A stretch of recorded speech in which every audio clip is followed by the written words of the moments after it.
want us to have another baby? There's a 50% chance that child could be a bone marrow donor for Neil. Joe, you wouldn't ask this unless you were desperate. No, not desperate. But I am concerned we haven't found a donor. If we don't, would you be willing to have another baby with me? Victor's back on his medicine, but he seems worse. He's barely made a sound all morning. It takes time for the haloperidol to work. Well, my head knows that, but my heart wants my husband back. I'm sorry, I didn't realize it was such a full house. Dr. Collins, nice to see you again. Hello, Dr. Locke. This is Mary Collins, my father's wife, and Dr. Eve Lambert. Mary and I have met, but Dr. Lambert, no. Pleasure. Really, I've heard some wonderful things about you. Wow, well, I guess those kickbacks were a really good investment. Yeah, well, it's fortuitous for me that you're here, actually. I was going over some notations that you made in Professor Collins' chart. Excuse me. What? Why are you reading my father's chart? Oh, Dr. Baldwin went out of town, and she assigned all of her cases to psych staff with open rosters. And since I'm going to be handling all of her new cases, I'm going to be your father's therapist.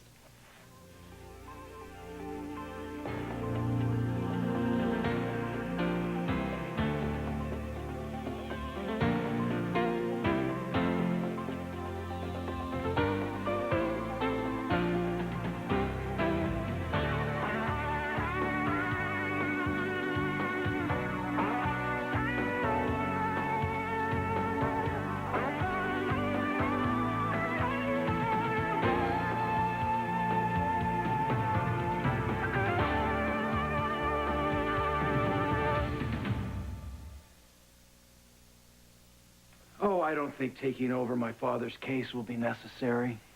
We appreciate the offer, but we'll wait for Gail to come home. Professor Collins needs treatment now.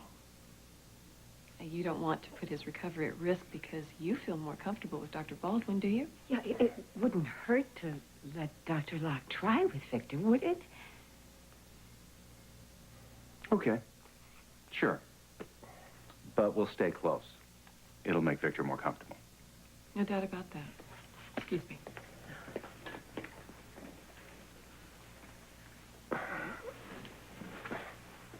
Professor Collins, I'm Rachel Locke. I'm a doctor. I'd like to help you.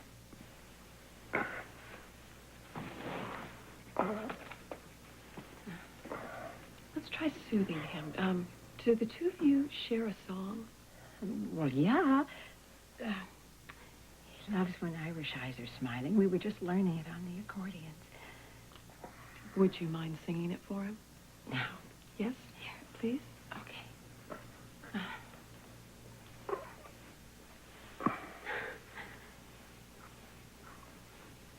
When Irish eyes are smiling, sure it's like a morning spring.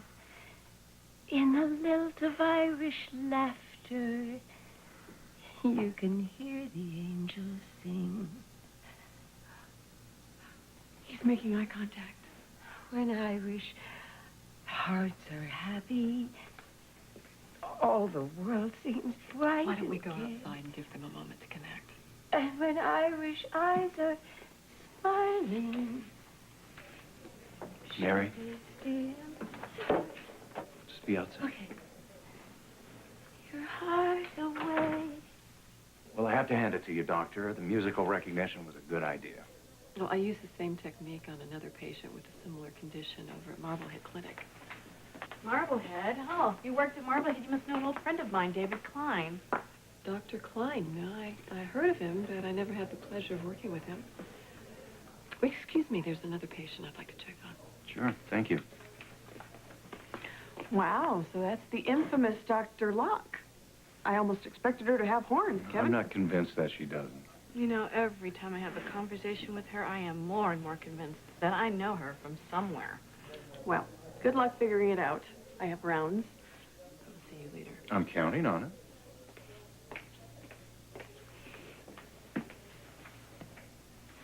What? I came to check in on your father. How's he doing? Oh, still not able to tell us where he was or what happened to him. But thank you for monitoring his condition. I'm happy to do it as long as I'm here anyway. Are you going somewhere? Well, yours truly has been offered a fellowship in emergency medicine at San Francisco Medical Center. Wow, impressive. Are you taking it? I'm thinking about it. What about Matt? No chance of working things out there? Well, he says he's willing to give it a try if I am. But honestly, Kevin, I don't know if that's how I feel anymore. Maybe I am running. I don't know. Sometimes maybe that's better than sticking around fighting a losing battle. Sometimes it is. But for what it's worth, I hope you decide to stay here. An awful lot of people would miss you. Especially me.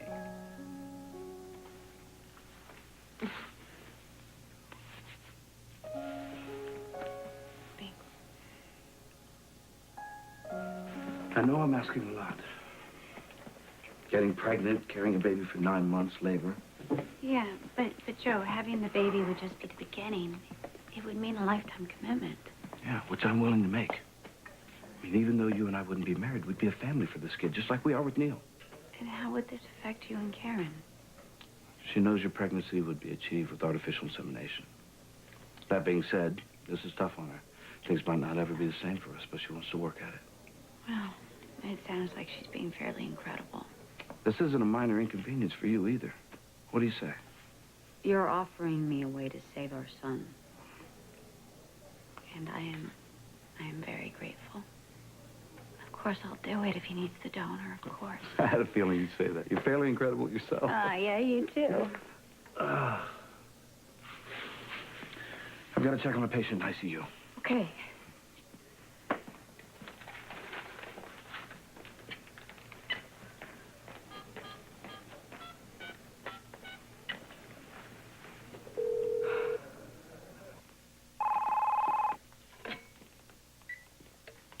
Hello?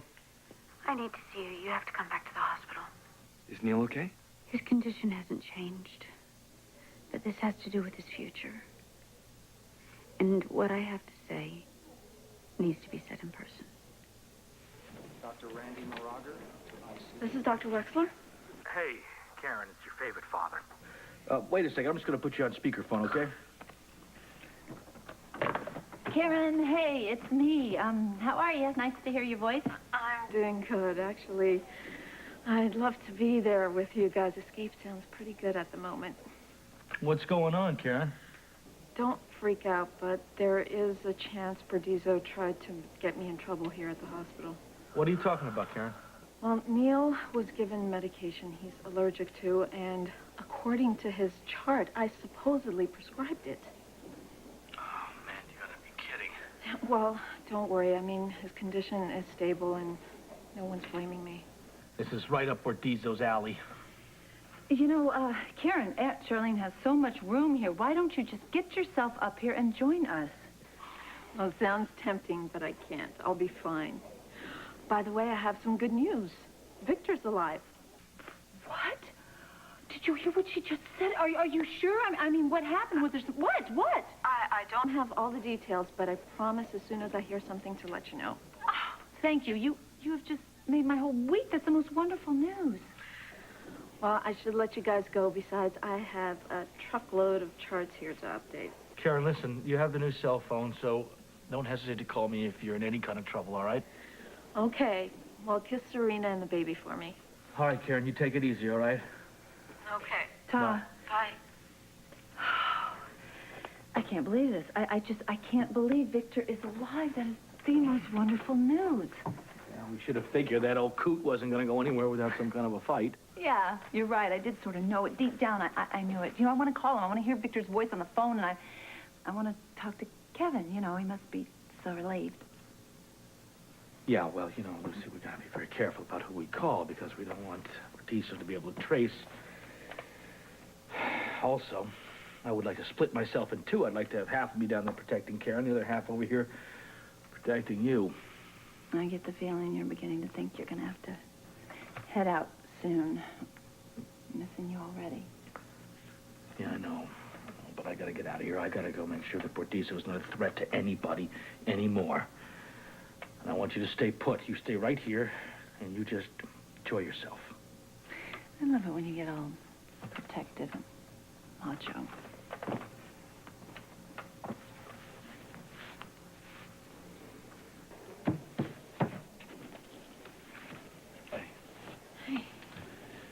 I spoke to Courtney. She agreed that if it's the only way to save Neil, we'll have another baby. Well, there was no doubt in my mind that she would. Whatever else I think of her, she is a devoted mother. You will be too someday. You don't have to do that, Joe. Do what? Try and make me feel better. I know you have to do whatever you can to help Neil. Just want to make it as easy as possible for you. Get this whole thing started on the right track, you know. I wonder where we'll end up. As much as I'd like. I don't have any answers for you. I guess we're gonna have to wait and see. Yeah, I guess so.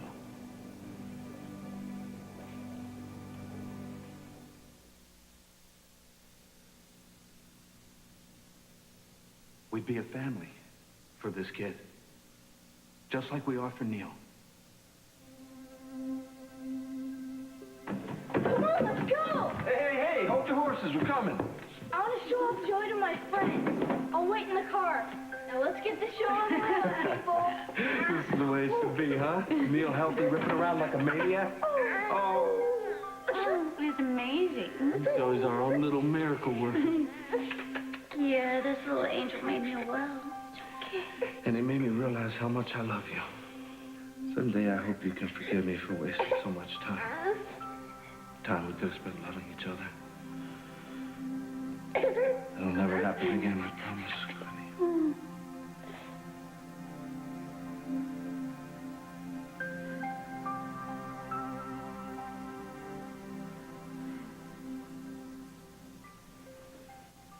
You sure is sleeping a lot. Yeah. The doctors say that's good. Why'd you want to see me?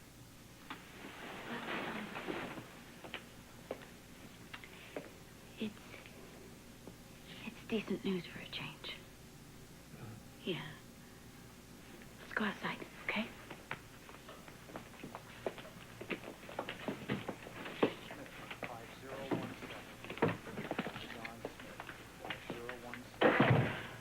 They find a bone marrow donor? No, not yet. But even if they don't, it turns out that we have another option. If Neil was to have another sibling, there's a good chance that child could be the donor. You and I would need to have another child.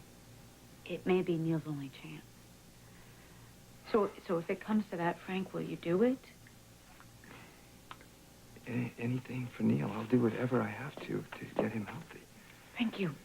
Thank you. It's pretty ironic, isn't it? If Joe were really Neil's father, you'd be making this kid with him, and then you'd be that much closer to everything you want. Joe and everybody else will have to think this child is his. No, wait a minute. Hold on. Frank, it is the only way.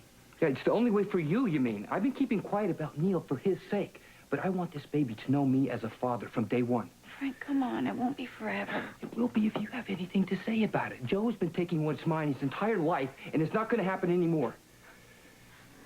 When are you going to stop blaming Joe and take responsibility for your own life?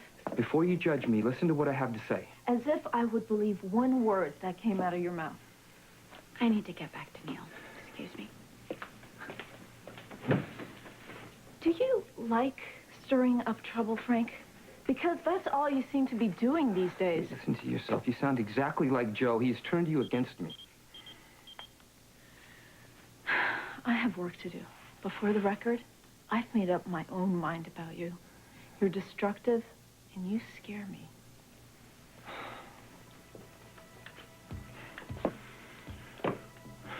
I couldn't place Rachel Locke before you said that, but things are starting to make sense.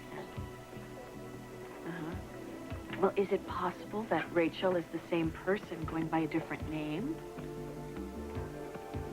Oh, believe me, you're not half as curious as I am. I'm going to get out of here, let you guys have some private time with Victor. Oh, thank you so much, Dr. Locke. He's really improving. Well, I'm just glad I could help. You know, she's been wonderful with him. He's much more responsive. Well, the medication's bringing his enzyme levels back to normal. It's all right, Victor. I'm right here. I'm right here. Don't push yourself. I'm going to go pick up some takeout food I ordered from the recovery room. He loves the French dip. Would you mind staying here till I get back? Absolutely. Go ahead. I'll be right back, sweetheart. Relax.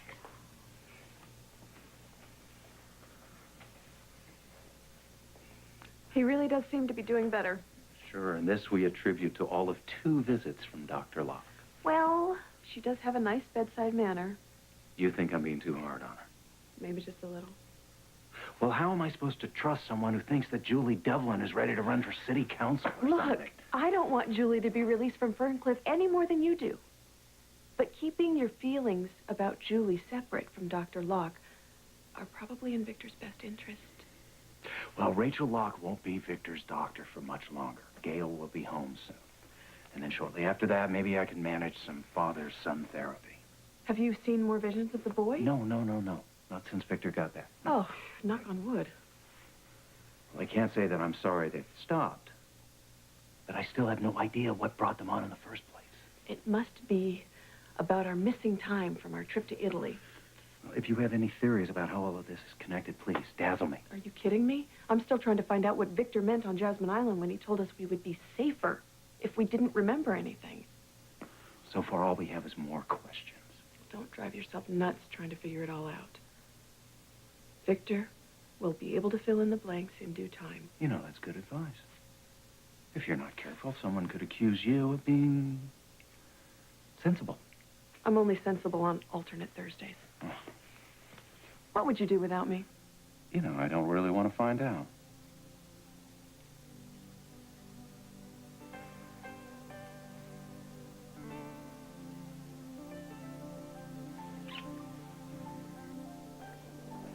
Hi, Joe. I got your message about dropping by my place tonight, and that sounds great.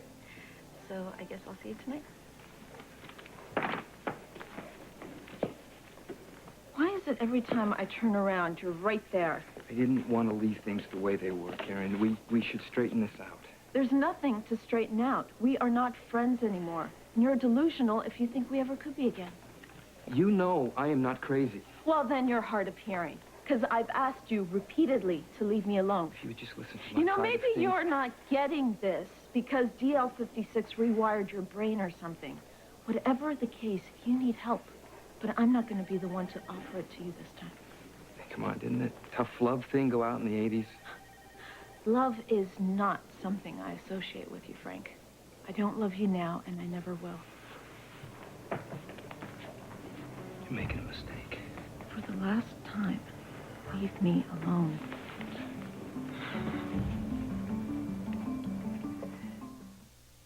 Hey, how about a cup of coffee? I'd love to pick your brain on how you get those lab checks to work a little faster. I don't think so. Is something wrong? I think I finally figured out where I know you from. Really? Why don't you tell me what you came up with? Oh, I think I would prefer to keep it to myself until I'm sure. Sounds mysterious.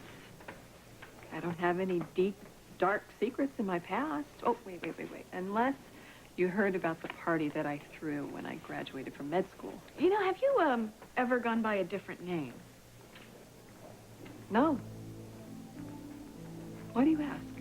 Dr. Burgess to ER. Dr. Ellen Burgess to ER. My number's up, and I gotta go.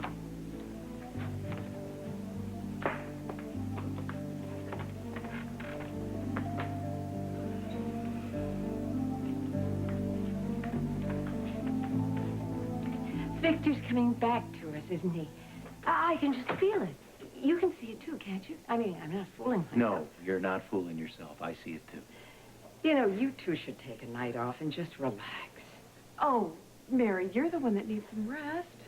I'll rest with my husband. You two deserve to be alone together.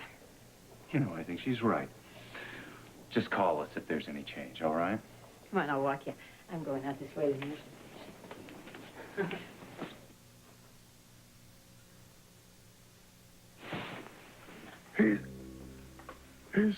He's not really dead. must tell Monk.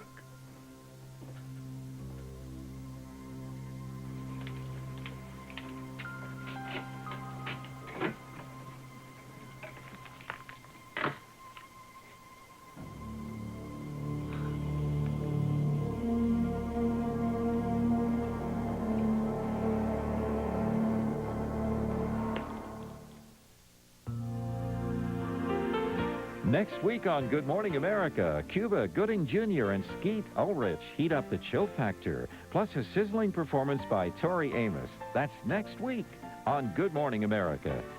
Get your behind-the-scenes scoop with the Daily Scoop only at abc.com, part of the Go Network.